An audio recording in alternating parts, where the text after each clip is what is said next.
Adik kelas gue Boti suka menggatal anjar. Lo tau dia suka menggatal ke abang kelas gue, say. Lo tau? Kalian pernah nggak berpikir kenapa ya banyak laki-laki yang jadi Boti? Dan sekarang ini Boti aja mulai bangga dengan keberadaannya. Tidak tahu lagi malu dan tidak menganggap bahwa jadi Boti itu adalah sebuah kelainan. Bahkan di media sosial Boti juga secara terang-terangan mengaku dirinya bangga. Dan banyak juga yang posting tentang kesehariannya dengan pasangan sejenisnya. Terus apa yang membuat mereka jadi Boti? Apa jalan awalnya? Oke, mari kita bahas dan diskusi di Silaban Story. Tapi sebelum kita bahas, mari subscribe dan like, komen dulu ya. Sebelumnya bagi kalian yang belum tahu arti Boti, ini aku kasih tahu. Boti berasal dari kata bottom yang berarti bawah.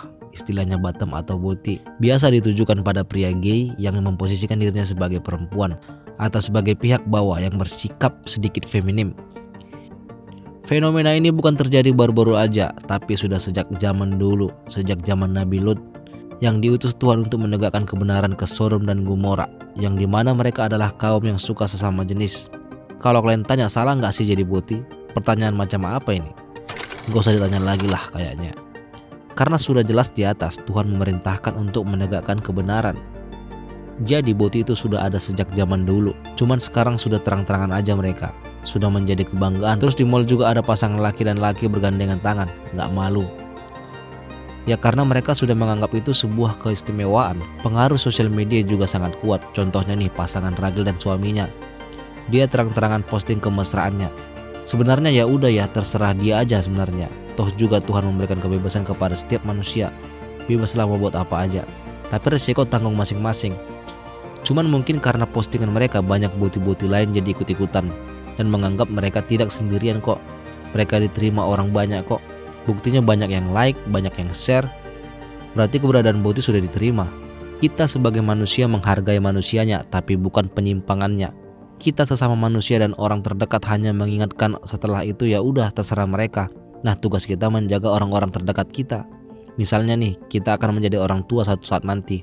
Nah, pastikan kita sebagai orang tua akan mendidik generasi kita menjadi normal.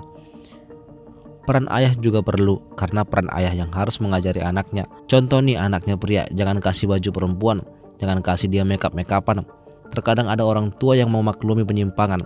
Kalian lihat postingan anak kecil yang bertulang lunak ini. Apakah lucu? Tidak. Malah kasihan. Dia begitu karena dasarnya salah. Dia buat kesalahan itu malah diketawai, dijadikan lucu-lucuan. Sehingga dia menganggap dengan tertawa itu berarti dia diterima orang dengan sikap dia yang belok begitu. Seharusnya ditegur dan tidak bisa dibiarkan. Boti yang sekarang ya udahlah, karena mereka juga sudah terlanjur. Syukur-syukur mereka tobat.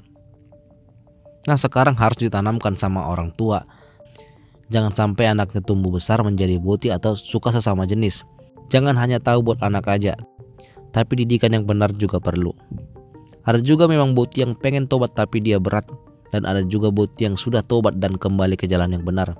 Ini bahasan yang sensitif tapi memang harus ditanamkan ke setiap orang tua, agar tidak ada penambahan Boti-Boti yang baru lagi dari generasi yang akan datang. Awalnya Boti itu juga malu kok dengan apa yang dialami dia. Cuma karena sudah viral dan beberapa negara juga memperbolehkan nikah sesama jenis, ya udah mereka sudah tidak malu lagi. Banyak hal faktor yang membuat orang normal bisa jadi Boti. Bisa dengan pergaulan. Awalnya dia tidak Boti tapi karena dia salah pergaulan, terus dia mulai nyaman, terakhir tumbuh pelan-pelan. Terus ada juga karena dia coba-coba, FOMO lah kalau bahasa sekarang. Tapi setelah dia coba-coba malah ketagihan dan keterusan. Ya begitulah dunia, semakin lama semakin aneh. Cukup kita yang belum kena virus Boti menjaga diri dan orang-orang sekitar kita.